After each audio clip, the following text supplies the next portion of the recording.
Bom dia, meus amados irmãos, a graça e a paz do Senhor Jesus. Vamos aos nossos minutos devocionais com a carta do apóstolo Paulo aos Efésios. Hoje, capítulo 6, versículos de 1 a 9. Nós poderíamos subdividir, porque de fato, os versículos de 1 a 4 se dirigem à relação pais e filhos.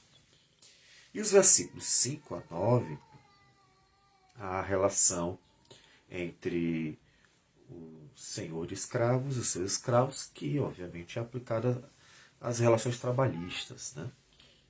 Mas nós temos um propósito de mostrar que o versículo 1, de 1 a 4 tem um princípio geral, né? Então, portanto, cabe-nos aqui ampliar a leitura.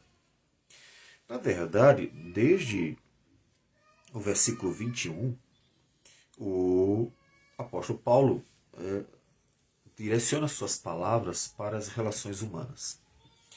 E em todas elas, todas essas três partes, primeiro falando sobre o casamento, né? Versículo 22 até o versículo 33, depois pais e filhos, capítulo 6 de 1 a 4, e depois, como dissemos, as relações, né, trabalhistas dentro da sociedade, versículos de 5 a 9, em todos eles ele coloca uma referência. Ele diz, olha, como ao Senhor, ou como nos diz ainda o versículo 1, no capítulo 6, no Senhor. Então, em outras palavras, olha, isso aqui, essa vida social, vocês devem vivenciar no Senhor. Façam isso pelo Senhor. Façam isso para o Senhor. Essa referência é importante. Por quê? Porque precisamos de um fundamento. Você já se perguntou por que isso é certo? Por que aquilo é errado?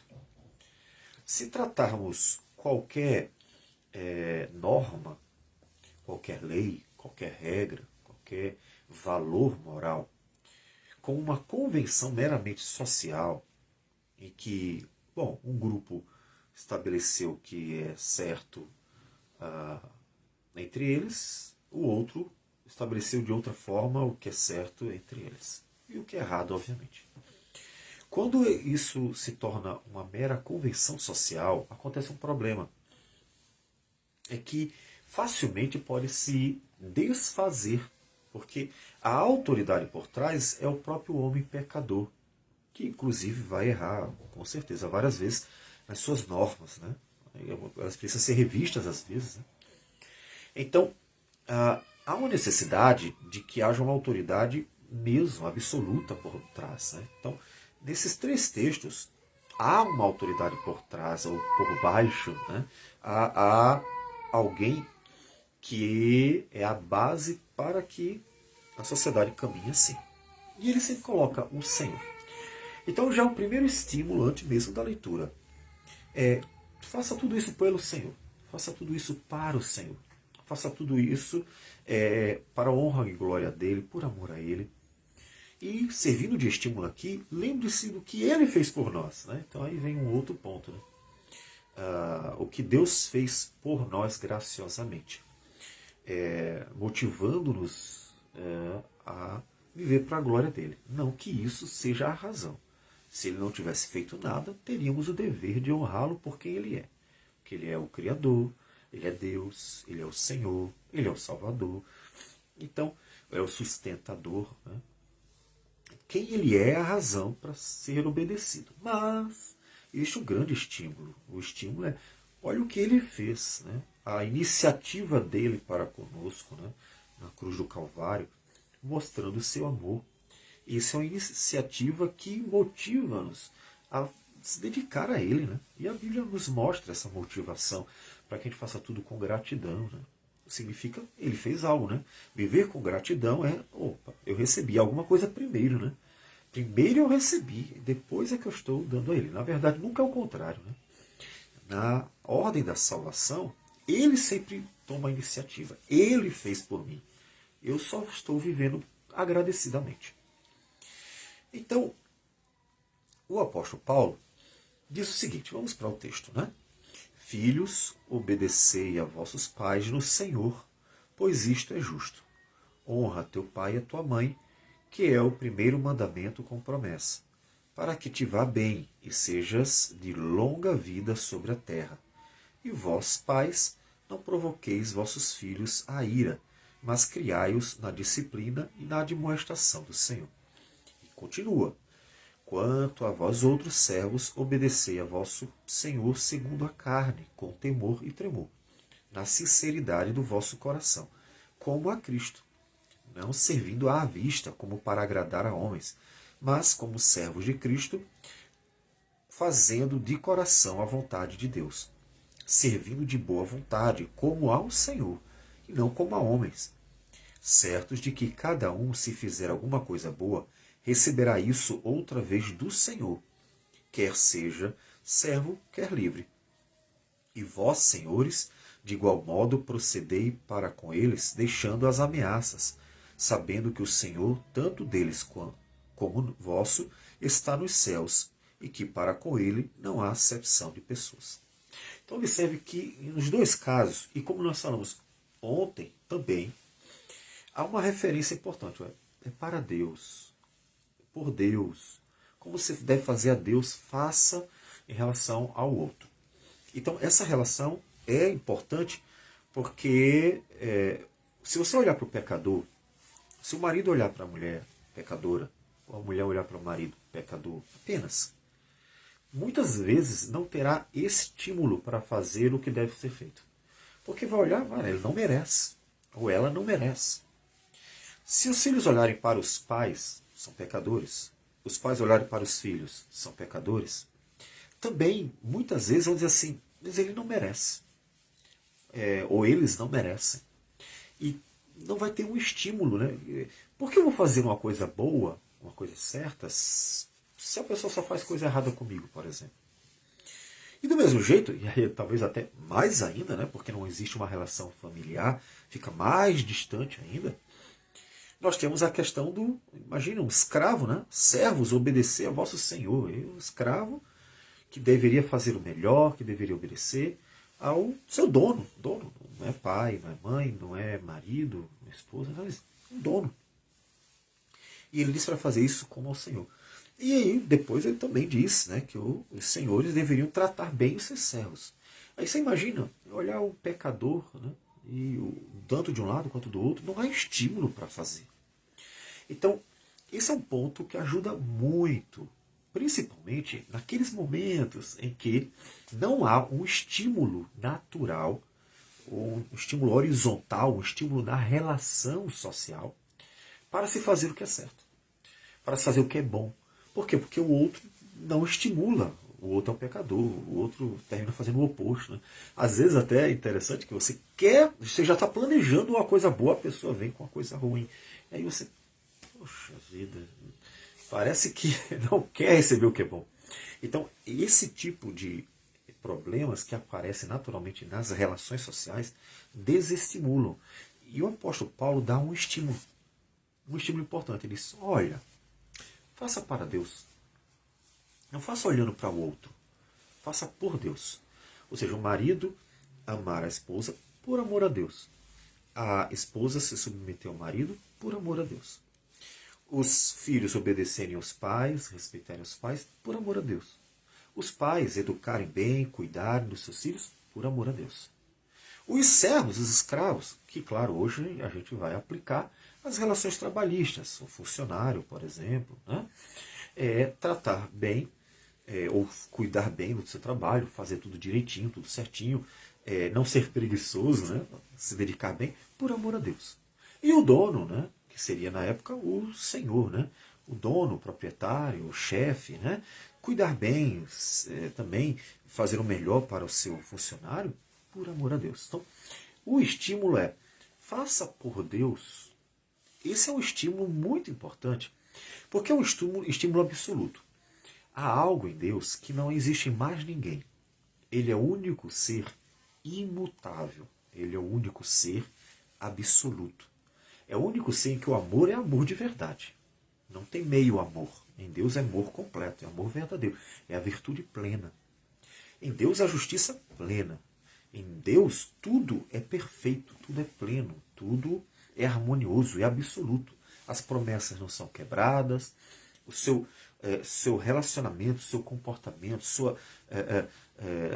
sua relação conosco é uma relação plena. Então, como Deus é absoluto, como tudo em Deus funciona perfeitamente, então você vai encontrar em Deus um estímulo permanente. Você estará sempre tendo um estímulo em Deus. Então faça por amor a Deus. Veja que o amor dele não muda, a graça dele não muda, a misericórdia dele não muda, a bondade dele não muda. E ele tem sido assim para conosco. Então, veja que fazer por amor a Deus é ter um estímulo permanente. Faça por amor àquele que, inclusive, como nós lemos ontem, mostrou o seu tão grande amor em que Cristo morreu por nós, sendo nós ainda pecadores. Romanos capítulo 5, versículo 8. Então, primeiro vem esse estímulo, por amor ao Senhor. Porque estamos bem conscientes. Se você colocar em prática o que é bom, olhando para os pecadores, não haverá o estímulo. Por quê? Porque realmente os pecadores desestimulam a prática do bem, porque eles constantemente fazem o mal. Né? Então, fazer por amor ao Senhor. Interessante que até Jesus sofreu isso. Né? Jesus, em certo momento, diz: até quando estarei com vocês, ó geração incrédula? Jesus, diante de uma sociedade pecadora, ele disse: olha, é difícil suportar vocês. Olha como é difícil suportar vocês. Vocês são trabalhosos, viu? Então veja que não há um estímulo se olhar para eles. Né? Tem que olhar para o Senhor. Não há um estímulo. Então, olhe, primeiro ponto, para Deus. Faça por Ele. Não olhe para o outro. O outro não vai te ajudar. O outro vai te desestimular sempre. Seja marido, esposa, seja pai, mãe ou filhos, seja funcionário, qualquer relação trabalhista, né, chefe, dono. O outro não vai te estimular. Então, não olhe para o outro, olhe para o Senhor. E aqui ele diz: filhos, obedecer a vossos pais no Senhor. Quando ele diz assim, no Senhor, é importante porque pais nem sempre são cristãos. Né? Então, veja, ele está falando para os filhos cristãos. Mas os pais não são cristãos, por exemplo. E aí? E se o pai mandar roubar? E se o pai mandar ir para uma religião pagã, idólatra? Tem cristãos que eles são ameaçados, por exemplo, em regiões de outras religiões, né? Principalmente religiões mais severas, né? Como os muçulmanos, por exemplo, e eles são ameaçados. Olha, ou você deixa o cristianismo, ou você vai ser abandonado, você vai ser expulso de casa. E aí? Como é que faz? Ele obedece o pai? Ah, não, eu tenho que obedecer meu pai e tenho que, portanto, seguir a religião dele, mesmo estando toda errada, porque hoje eu sou cristão e tenho consciência disso. Né? Então, lógico que não. Então, obedecer o Senhor é porque, de fato, às vezes os pais não são cristãos. E aí vão ensinar coisas erradas, vão mandar coisas erradas. E aí, nesse momento, os filhos precisam: olha, eu não posso fazer isso. Eu não posso obedecer. Lembre que os apóstolos tiveram essa experiência. E aí a gente pode mostrar essa experiência para que vocês vejam como de fato deve ser assim. Em Atos capítulo 4, os apóstolos, né, Pedro e João, estão pregando a palavra do Senhor. Né? E aí são presos, lá vai aquela choradeira toda do Sinédrio, né, que é a liderança. Então veja, eram líderes. Né? Então os líderes da religião, os líderes do povo, seriam praticamente, poderíamos dizer assim, governantes locais, porque eles exerciam uma liderança político-religiosa. Né?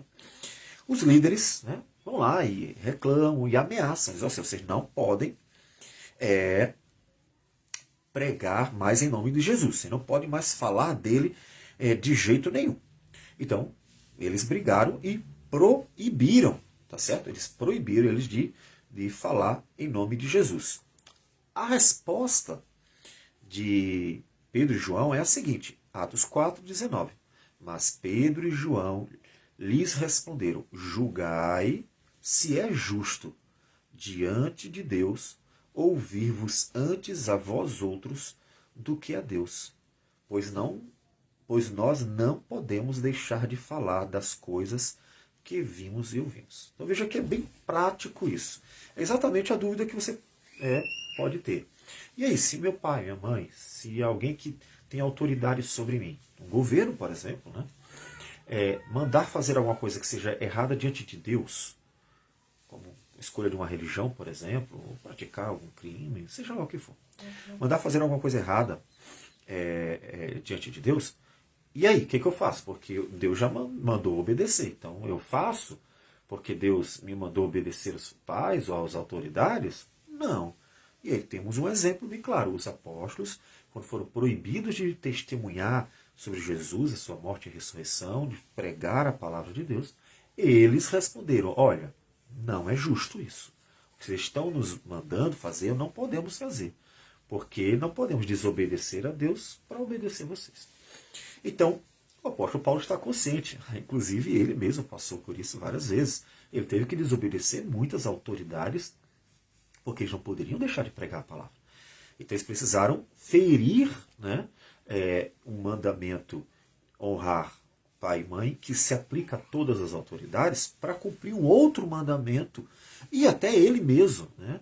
O outro mandamento, que era o de pregar a palavra, que foi uma ordem do Senhor Jesus, mas o próprio mandamento também, porque a maior autoridade, ou seja, que está acima de todos, é o próprio Deus. Então é interessante que não é nenhuma quebra do mandamento, porque você tem que colocar Deus sempre acima. Logo, as lideranças, né, os pais, os governantes, os líderes em geral, né, toda a liderança tem que sempre obedecer a Deus, né? Então tem que haver a ordem, né, na hierarquia é Deus, as autoridades e os que são liderados. Né? Então é nessa ordem. Então a gente tem que obedecer a Deus. Aí você vai me perguntar: então eu só posso respeitar ou obedecer, me submeter a quem for verdadeiramente cristão, líder cristão? Não, não. A questão é que se mandarem fazer alguma coisa errada, ou alguma coisa que fira a Deus, né? Que você, olha, não dá, isso aqui não dá, porque realmente está indo contra o que Deus mandou fazer. Aí você está, você coloca dentro da pessoa: eu não posso obedecer a você e desobedecendo a Deus. É bem claro que você está me obrigando ou querendo que eu faça uma coisa oposta, né? Que eu creia no oposto do que Deus ensinou, ou faça o oposto do que Deus ensinou. Então por isso tem que ser no Senhor. Portanto, não é tão difícil fazer juízo de valores. O que você precisa é conhecer a palavra de Deus. E aí você vai botando em prática aquilo que Deus mandou.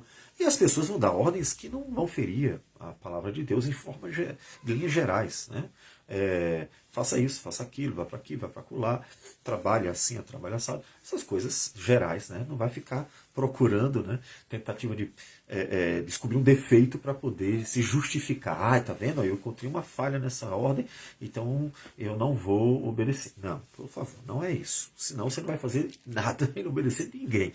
Porque todos nós temos defeitos. E, portanto, é possível encontrar falha sempre em alguma coisa. Então, não é essa a questão. A questão, pense de uma forma mais profunda, tá certo? Se realmente alguma coisa ferir mesmo, né, for contrário aos mandamentos de Deus, aí você, olha, isso aqui eu não posso. Né? Você quer que eu roube, eu não posso roubar. Quer que eu mate, eu não posso matar. Quer que eu minta, eu não posso mentir. Então, coisas que firam realmente a Deus. E aí ele diz, né, que é um mandamento com promessa. O quinto mandamento. É o primeiro mandamento com promessa, porque tem outros, mas dos 10 mandamentos é o único, na verdade. Né?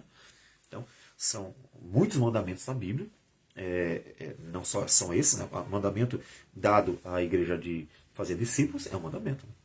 Então, há muitos mandamentos, mas esse dos 10, na verdade, é o único com promessa, e dentre outros, é o primeiro, ele diz que é o primeiro com promessa, que é que Deus abençoa, né? Ou seja, olha, seja um bom filho, e Deus vai abençoar. É a melhor forma de pegar em linhas gerais, a ideia é: Deus se agrada disso, e Deus te abençoará por isso. Entende?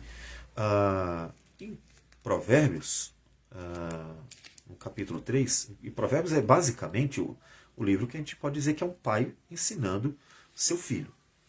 E ele ensinando, né? Salomão ensinando seu filho, essa é a ideia que ele transmite, né? No livro inteiro. Inclusive, capítulo 3, versículo 1, ele diz: Filho meu, não te esqueças dos meus ensinos e o teu coração guarde os meus mandamentos. Veja, ele está citando o quinto mandamento. Porque eles aumentarão os teus dias e te acrescentarão anos de vida e paz. Veja, existe aqui duas questões. Uma é a implicação natural. Se você fizer o que eu estou dizendo e o que eu estou dizendo é bom, você vai se dar bem, porque o que eu estou dizendo é bom. E isso também é uma citação do mandamento. Se você fizer o que é bom, Deus se agradará e Deus abençoará você. Então essa será a ideia. Faça aquilo que você foi ensinado de bom. Isso vai dar em alguma coisa boa, claro, né? É uma coisa boa, né? Algo bom, dá algo bom. Jesus ensinou. A árvore boa dá bons frutos, né? Então o bem gera o bem, né? E também porque Deus se agrada, né? Deus se agrada e abençoa. Então, em linhas gerais, é isso aí. Mas veja que, assim como na relação marido e mulher, veja, o homem que cumpre o seu papel, ama a esposa e tudo aquilo que diz respeito ao cuidado que deve ter com ela, e a esposa deve corresponder, né, sendo submissa a ele, sendo dirigida por ele, respeitando. Né? Veja, há os dois lados. Né? Ele começa, inclusive, sempre, observe em todos os três, marido e mulher, ou vamos botar na ordem que ele coloca, mulher e marido, filhos e pais, servos e senhores. Em todos os três textos, três blocos, né, dessas relações, conjugal, paterna e trabalhista, nas três relações, ele coloca primeiro o que está na hierarquia embaixo, ou seja, o que deve obedecer. Pode ver, mulheres sejam submissas. Primeiro ele colocou a mulher ser submissa. E os pais e filhos ele coloca primeiro o filho. Filho obedeça aos pais. E nos servos ele coloca, servos obedeçam aos seus senhores. Ele começa com, olha, vocês que são liderados, que estão sendo conduzidos, obedeçam, respeitem aqueles que estão conduzindo vocês. Veja uma coisa interessante. Quando pensarmos numa relação em que um está liderando o outro, tem que haver uma vontade mútua. Porque senão, quem governa vai ser tirano. Eu não quero ser governado. Então o outro vai ter que fazer na força. Percebe? Então não tem como dizer assim, não, seja um bom líder, mesmo que as pessoas não queiram. Então não dá para exigir isso, porque assumir a ideia de que um líder tem que fazer o que tem que ser feito, ou obrigar o outro a fazer o que tem que ser feito, mesmo que o outro não queira, está assumindo uma postura. Então significa que ele vai ter que forçar na marra. É como uma criança. Se a criança não quer obedecer, não quer de jeito nenhum fazer o que está sendo mandado, o que os pais têm que fazer? Tem que castigar. Tem que castigar? Tem algum jeito de disciplinar? Caso contrário, ele não vai. Ele não quer, não vai. Então você força pela disciplina. Então, só que isso não dá para ser aplicado em outras relações. Né? Um chefe, um dono de uma empresa, ele não pode agredir. Né? Ele vai ter que usar os meios cabíveis. Né? O marido não pode agredir a esposa. Como é que ele faz para que ela faça aquilo que tem que ser feito, que ele sabe que deve ser feito? O presidente, o governante, tem que ter um cuidado. Não cabe sempre, né, as mesmas formas. Né? Porque senão, daqui a pouco você imagina. Né? Chegou um momento em que a ditadura mesmo, né, que é uma tirania, né, um regime de tal modo agressivo que os outros vão só obedecer na base da surra da palma. Então não cabe, não funciona assim. Né? Não fica bom desse jeito. Por isso que a educação é importante. É importante que ambos queiram. É importante que o liderado aceite, queira, tenha consciência. Eu sei que devo ser liderado. Eu sei que é meu papel. Eu sou um cidadão. Eu preciso ser governado no meu país. Ovelha, eu preciso ser pastoreada na igreja. Filhos, eu preciso ser conduzido, educado, ensinado pelos pais. Mulher, eu preciso ser conduzida pelo marido. Então, é preciso assumir a sua postura, caso contrário, teria que funcionar de uma forma bruta. E aí não fica cabível, né? Como nós já falamos. Não é interessante. E a história humana mostra que não é nada interessante. Quando pessoas precisam impor, por meio da agressão, que o outro obedeça. Não fica interessante. Vira uma coisa complicada, bem complicada. Então, assumam, tornem a relação líder e liderado uma relação agradável. Percebe isso? Nos 3 textos, a relação liderado com líder, líder com liderado, seja qual for, ela é para ser harmoniosa. Não é para ser hostil. Não é para ser, olha, todo mundo me obedece porque eu faço minha ordem valer. Se não por bem, vai por mal. Né? Não é assim. Não é esse o propósito. Não é o que deve ser. Inclusive, outra vez eu volto para a relação com Deus, porque a relação com Deus sempre será a base. A nossa relação com Deus também não é assim. Se em algum momento acontece isso, e aí Deus precisa agir para que se faça valer, não fica legal, não fica agradável para a gente, né? É claro, não afeta ele, mas afeta a gente. Quer ver um exemplo? Jonas. Deus disse bem direitinho para Jonas: Jonas, olha, vai lá em Nínive e prega, porque chegou no limite lá o pecado. É uma oportunidade, inclusive, né? Deus está dando para a cidade se converter. Por isso que ele mandou um profeta.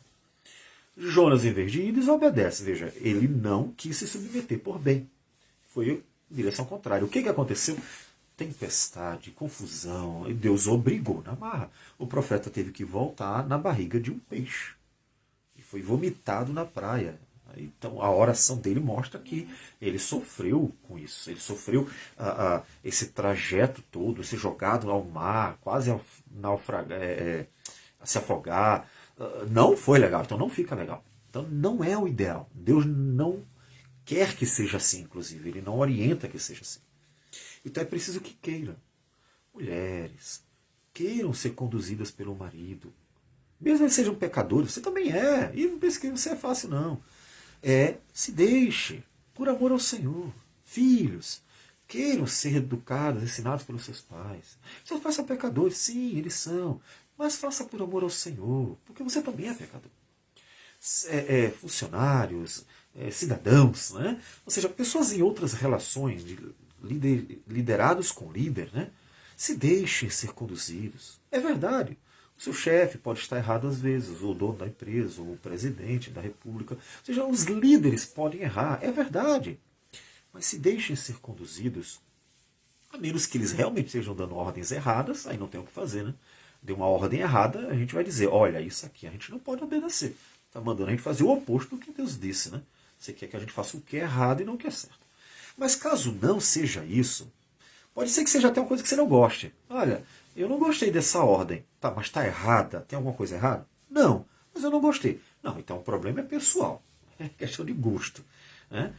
Eu queria comer um hambúrguer e me mandaram uma pizza. Não, cara, não é uma questão de certo ou errado. É uma questão de gosto.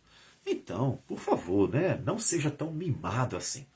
E segue, facilita, torna a relação harmoniosa. Inclusive, veja que interessante. Nesse ponto, nós temos uma palavrinha muito conhecida, o mimado. Né? Aqui se chama bardoso. O que é o mimado? É aquela pessoa que acha que tudo gira em torno dela e que ela não quer ceder de jeito nenhum. Tem que ser feita à vontade dela. Então, ela é uma criança, né? Vai no shopping, quer comprar um presente, quer, e bate a perna. Então, não dá. Então, não seja mimado. Segue naquilo que é bom. Então, para que a relação seja harmoniosa. Caso contrário, fica conturbada, não fica legal. Mas aí, ele se dirige também para o líder. Veja, em relação ao casamento, ele fala para o homem, olha, você cuide dela.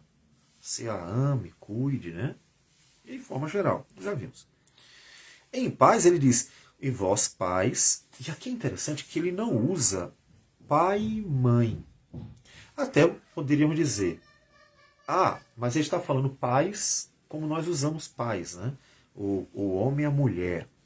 nós não temos muito como afirmar isso, porque o mandamento é honra a teu pai e a tua mãe. Ele não diz honra a teus pais. Percebe? Ele distingue pai e mãe.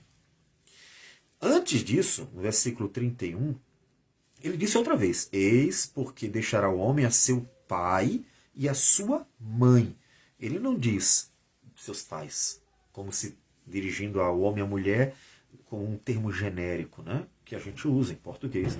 A gente olha, os pais dele viajaram. Ele não está se referindo a dois homens, está se referindo ao pai e à mãe. Isso é nosso.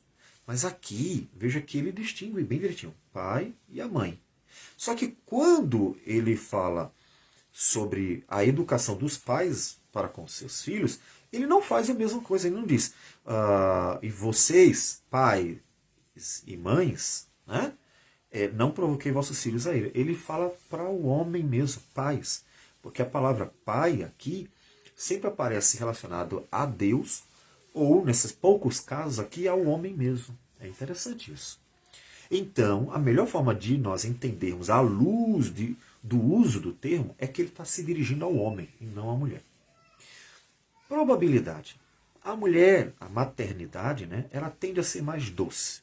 Ela tende a ser mais meiga. Ela tende, né? Tem as mulheres casca grossa, que até o homem corre. Né? Então, tem mãe que, valha-me Deus, vai dizer o moleque lá, né? Então, tem mulheres difíceis. Mas, em geral, a maternidade, ela tem em si mesmo, por causa da feminilidade, a doçura, a meiguice. Até se espera que seja, né? Na verdade, o bom não é a mulher macho, né? O bom é a mulher feminina. Porque, inclusive, ela que dá beleza, aroma, doçura para a casa, né? O homem já é o homem, né? O bruto é ele, né? Então, é por causa disso que o apóstolo Paulo se dirige ao homem, porque o homem é que tende a ser mais casca grossa, né? E aí ele diz, e vós pais, os homens, né? Não provoqueis vossos filhos a ira. Esse termo provocar é usado por Deus no Antigo Testamento, quando diz assim, me provocaram, Israel me provocou. Aí Deus vai lá e castiga Israel, né? Quando ele provocou é porque Israel foi pecando, e está provocando, né? Está querendo uma surra. E Deus vai lá e castiga Israel. Então, esse provocar é exatamente a mesma coisa. Provocar a ira é uma palavrinha só, significa que é esse está provocando o outro. Então, não provoqueis os vossos filhos. Mas um pai provocar o filho não era para ser o contrário? Não, porque os pais podem tratar mal seus filhos, o que isso não é tão incomum de se ver, e os filhos vão sendo provocados, vão ficando revoltados. Se você colocar numa rede social quantos filhos são revoltados com seus pais porque provocaram, não são poucos. Porque os pais não educaram, eles não cuidaram. Quando ele diz, mas criai-os na disciplina e na demonstração do Senhor, essa palavra criar é alimentar, é um cuidado, mas cuidem deles. Veja, então, pais que provocam seus filhos, podemos dizer duas formas no mínimo. Primeiro, a própria agressividade, né?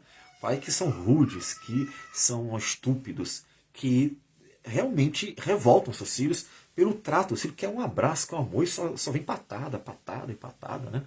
Pais brutos, então eles provocam seus filhos, né? E pais negligentes, que não estão nem aí, que não cumprem suas obrigações, não cuidam dos filhos, né? Não alimentam seus filhos, não na disciplina e na demonstração, né? Ou seja, não cumprem seu papel. E revolta, porque os filhos estão esperando o cuidado e não têm o cuidado. Então, de um lado, ou são brutos, ou, né? Porque pode ser as duas coisas, ou, né, são negligentes, né? Então, aí ele dirige-se ao homem, não provoquem seus filhos, não fiquem revoltados. Observe que isso vale, porque nós juntamos os textos para mostrar que a aplicação é bem grande. Isso vale, como ele vai mostrar, inclusive, para a relação com os outros também. Líderes que provocam seus liderados. Né? Você imagina um governante provocando, né, os cidadãos, como, por exemplo, vocês lembram de Roboão? Né? Roboão, ele filho de Salomão, sucessor, teve a oportunidade de cuidar bem do seu povo. E diz o texto que quando o povo pediu para ele aliviar as leis, pesar menos, estava pesada as taxas, os impostos, as obrigações, ele ouviu uns moleques que eram amigos dele. Então, o que ele fez? Não, eu vou ser muito mais rigoroso que meu pai. Foi bruto com o povo. Ele provocou o povo. Então, veja que isso vale para qualquer um. Não provoque. Né? Você não pode sair de forma bruta, agredindo, ofendendo e pisando, passando por cima de tudo, de leis, de direitos, e assim, há muitas pessoas fazendo isso, inclusive dentro da igreja. Então, não provoque a ira. Não provoque a ira. Antes, cuidem. Então, vocês que são líderes, pais, não botar o homem, né? Marido, pais, pastores, ou conselhos, líderes religiosos, seja lá qual for a religião, a igreja, né? Governantes, chefes ou donos de empresas, qualquer pessoa que exerça um cargo de liderança, não provoque a ira dos seus liderados, pisando, ofendendo, ou maltratando, tratando de formas más. Né?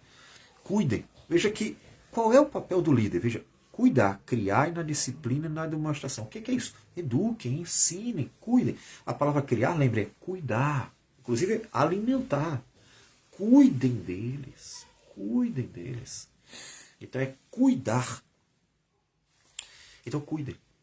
Em vez de vocês estarem usando o poder que tem para pisar ou para dominar sobre o outro, maltratar o outro, sua obrigação não é favor, é obrigação, é cuidar.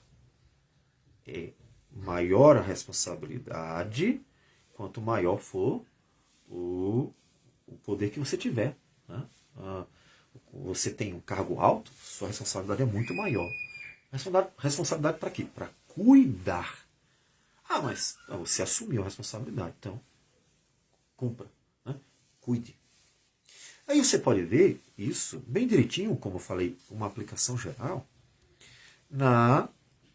nos versículos 5 a 9. Quando ele diz, servos, obedeçam ao vosso Senhor segundo a carne, no temor e tremor, na sinceridade do vosso coração, como a Cristo. Aí ele vai falar, façam de boa vontade. Faça as coisas por amor a Deus, faça o melhor, faça um bom trabalho. O que você exerce, sua profissão, o seu trabalho, faça bem feito. Não faça só por causa do dinheiro, faça bem feito. Deus está vendo que você na frente faz direitinho, por trás você faz tudo preguiçosamente ou até nem faz. Você está sendo avarento. Aí você reclama que o rico é avarento, mas você está sendo avarento. Porque se você só faz o seu trabalho por causa do dinheiro, você está sendo avarento. Então não faça o trabalho só por causa do dinheiro. Faça seu trabalho bem feito, por amor a Deus. Mas o que Deus tem a ver com o meu trabalho? Tem tudo a ver, a criação é dele. A sociedade pertence a ele. Você que diz que crê nele, pertence a ele. Por isso ele é chamado não só de Salvador, de Senhor. Sabe o que significa? O Senhor é exatamente essa ideia de alguém que é dono de tudo. É um rei que é dono de tudo. Então é alguém que tem todo o direito sobre tudo que está ali. Todos pertencem a ele. Que no caso de Deus, literalmente, né? Fomos criados por ele, nós somos salvos por ele, somos sustentados por ele. Você nem pode dizer nada, eu não preciso dele não. Faz o seguinte, ele vive a vida dele e eu vivo a minha. Eu quero ver você viver sem Deus. Eu quero só ver. Aí você diz, mas tem muita gente que vive. Aí você vê como ele é bom.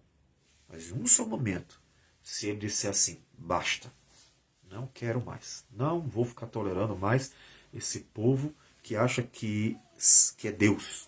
Né? Aí todo mundo sente o peso da mão dele. É só ele abandonar. Tanto que o Romano diz, Deus entrega os homens aos seus próprios pecados para eles se destruírem. A sociedade se destrói. Muitas vezes é o abandono do próprio Deus que deixa os homens se destruírem porque eles se acham deuses. Né? Eles acham que não precisam de Deus. Então, faça tudo da melhor forma possível. E observe que as mesmas palavras relacionadas a pais e filhos, dirigida aos pais especificamente, ele fala sobre os senhores. E vós, senhores, de igual modo, procedei para com eles, deixando as ameaças, sabendo que o Senhor, tanto deles como vosso, está nos céus, e que para com ele não há acepção de pessoas. Veja que coisa interessante. Ele reconhece. Existe o líder e o liderado. E cada um tem um papel. E os líderes têm que cuidar dos liderados, têm que fazer o melhor. Não, o propósito não é ser um tirano. Mas ao mesmo tempo ele diz, mas diante de Deus é tudo igual. Não importa se é rei ou se é um plebeu. Não importa se é o dono bilionário de uma empresa ou se é a dona, a mulher, né, a senhorinha ali que está limpando, faxinando o ambiente da empresa. Isso não importa. Para Deus são iguais. E no momento que Deus julgar, não vai ter dinheiro no mundo, ou cargo no mundo, que vá interferir no juízo de Deus, porque o juízo de Deus é justo, não é parcial. Os homens são parciais, né? Para um é uma coisa, para outro é outra. Um ganha, o outro não ganha. Um é prejudicado, o outro não. E assim vai. Então, para Deus o juízo é justo. Então não vai interferir nada o que você acha que você é. Portanto, seja uma bênção. Então, observe que para que as relações humanas, desde a família, marido e esposa, aí vem os pais e filhos, né? Pai e mãe com filhos, né? Mesmo que a ordem ali sobre o cuidar e não provocar a ira seja direcionado mais aos homens, mas é claro que ali a gente tem um pai e a mãe, porque os filhos têm que respeitar pai e mãe. E também as outras relações, né? Como nós já falamos, até o escravo com seu senhor, né? E podemos dizer os cidadãos com seus governantes, para que todas as relações sociais funcionem bem, todos têm que ter uma consciência. Caso contrário, sempre vai haver um problema, uma desarmonia. Ou o cara é líder e acha que pode fazer o que quer, pode passar por cima da lei, pode agredir, pode fazer o que quiser. E aí é desarmonia. Ou o que é liderado acha que não precisa obedecer nada, que não pode fazer nada, e outra desarmonia. Então, precisa haver uma harmonia. A consciência de que em cada função há um comportamento adequado a ela. E aí, quando todo mundo assume isso, funciona. Funciona o casamento, funciona a relação pais e filhos, funciona as relações trabalhistas ou as relações sociais em geral. Então, pense bem. Qual é o seu papel? Inclusive, você pode ocupar dois, né? Veja, eu sou marido, sou pai, sou pastor, mas eu sou também um cidadão. Né? Alguém que tem uma relação com o governo, né? Uma relação com a sociedade diante de governantes. Então veja que as pessoas elas podem assumir duplo papel. Ora, ou em um âmbito, né? Ou em determinado contexto de líder e outro contexto de liderado. Então, daí você precisa saber ser o líder quando você estiver no contexto de líder e quando saber ser liderado quando você estiver no contexto de liderado. Inclusive obedecendo às leis, às regras e assim por diante. Então, para que tudo funcione bem, para a glória de Deus, porque você imagina uma sociedade em que os casamentos estão funcionando bem direitinho. A relação pais e filhos está funcionando tudo bem direitinho. E que as relações trabalhistas, a sociedade está funcionando bem direitinho. E tudo isso porque as pessoas aceitaram, assumiram aquilo que Deus ensinou que para o bem delas, fazendo tudo direitinho. Isso não glorifica a Deus? É claro, porque a ideia foi dele. Tudo que é bom vem dele. Tudo que é virtuoso está nele. Ele é a virtude. Então, tudo isso glorifica a Deus. Portanto, quando você tiver que lidar com as relações sociais, seja qual for o seu papel, lembre-se, mas por amor a Deus, porque isso estimulará você a perseverar. Porque é difícil quando você não pensa no propósito de glorificar o Senhor. Vamos orar? Senhor Deus amado, bendito o teu nome. Damos graças ao Senhor por tudo. Pedimos que nos ajude a viver. A sociedade precisa do Senhor. Precisa que o Senhor dê graça Continue nos ensinando a tua palavra, que é boa, Senhor Deus, nos leva a uma vida social harmônica. Obrigado pelo que o Senhor já fez. Continua nos dando graça, nos protegendo, livrando do mal, inclusive. Nos ajude a viver para a tua glória. Receba a nossa oração, nossa gratidão por tudo, e tudo em nome do Senhor Jesus. Amém, Senhor. Deus abençoe a todos e tenha um bom dia.